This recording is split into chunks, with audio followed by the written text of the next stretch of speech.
Hi, everyone. I'm Randy Grimm, Chief Development Officer of Calvary University. Today, we are beginning something new that we are going to call Where Are They Now? And this will be the first of many interviews that we will be doing with our Calvary alumni who are doing some great work in the areas of ministry around this country and around the world. So we want to share their stories with our Calvary alumni and our friends who are watching on Facebook and other areas of social media. So our first guest today is Andrea Sutcliffe.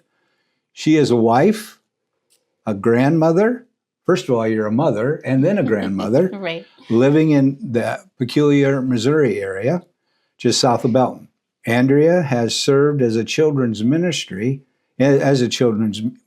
worker for 8 years. Andrea is not only all those things that I mentioned, but now she is a published author. Mm-hmm. And we're so excited to have her here today. And the title of her book series, and this book especially, is called If Tables Could Talk. Andrea, welcome. Thanks for being here today. Thank you. I'm glad to be here. Well, we're so glad to have you. First, tell me, when did you attend Calvary, and what was one of the greatest memories that you have about your Calvary experience? I graduated in 1993. Our youngest son reminds me on a regular basis that was last century. So I was an off-campus student, except for my first year, but I really enjoyed just the camaraderie that the group of us that were off campus created. We made relationships within that group, and so some of those relationships still exist today. I majored in elementary education, and I minored in theology. And honestly, my minor has become very major in my life as I've gotten older.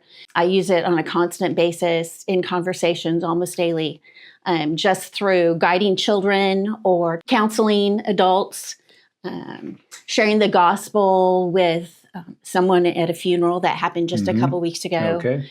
And then also even chatting with neighbors. Those biblical foundations are so just so vital to everyday life. Yeah. Well, give us a brief glimpse of what you've been doing since you left Calvary.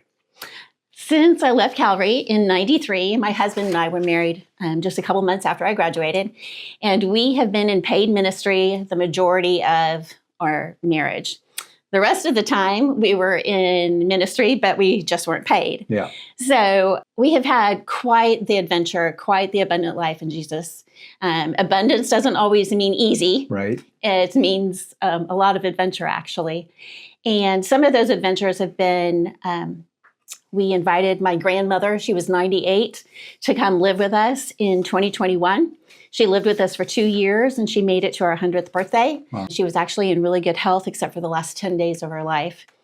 And that period, that time period really changed my life and how I saw things. It's even influenced my writing, and it comes through in If Tables Can Talk. You see those multi-generational relationships. Some other things, we had a business failure, almost lost the house. It's not fun to talk about, and it wasn't easy, but it's part of our story, and Jesus walked through it with us the entire time. It was rough. We've also, on the other side, we've also taken our children on mission trips. That has been some of the most wonderful times for us, for Dawn and I, for my husband and I. And as we talk with our kids, now that they're adults, some of their best childhood memories also. That's awesome. Yeah. This first book in this series, and the series is If Wood Could Talk. Why this title?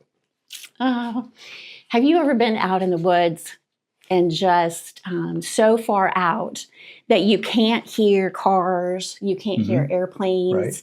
Perhaps there's wind blowing, and you're just out there and it's very quiet. It's almost as if the trees are talking. Scientists tell us that stars sing. We know that iron axe heads can float and that donkeys can talk.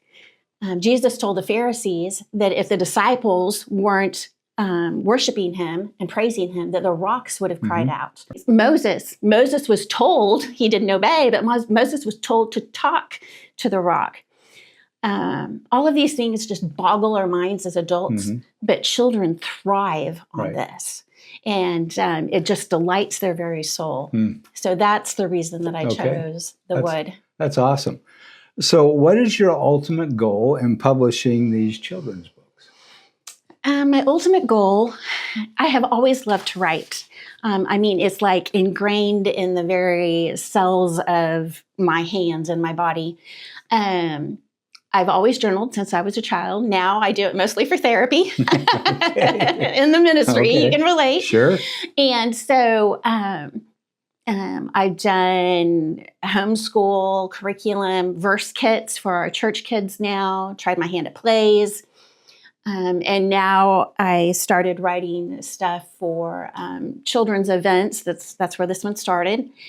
And I've finally found an outlet that really seems to be working. All of this to say, I'm really doing this for God's glory and our good. I'm able to glorify God through the words on the page and through the handwritten or hand-painted illustrations.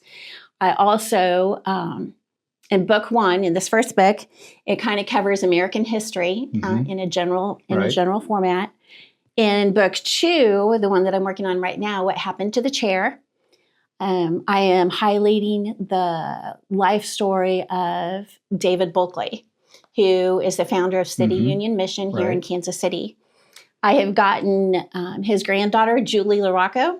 I've gotten her blessing for the book, which is a big jump. It's great. And by doing that, I'm able to glorify and bring up Jesus through the story of his life. And Jesus is just the author and finisher of my faith. So it shines through in the book. That's awesome. Thanks. So where can people purchase your book? If Tables Can Talk is available now on Amazon. I'm working on book two. It's a trilogy. Book two, What Happened to the Chair, will be coming out in summer 2026. And then the following one, the last one, should be launching in summer 2027. Okay. It takes a minute to do the hand-painted illustrations. I'm sure. Yes. And there are hidden dates in each illustration for the math-minded child, because a lot of times when you're reading, especially with your group, you'll have some kids that aren't as word interested, but they love math. And so there's dates, years, that are embedded in pictures. You can also follow me on Facebook and Instagram on Andrea Sutcliffe. And you can find us at uspeculiarpeople.com on our website. Okay. Well, very good.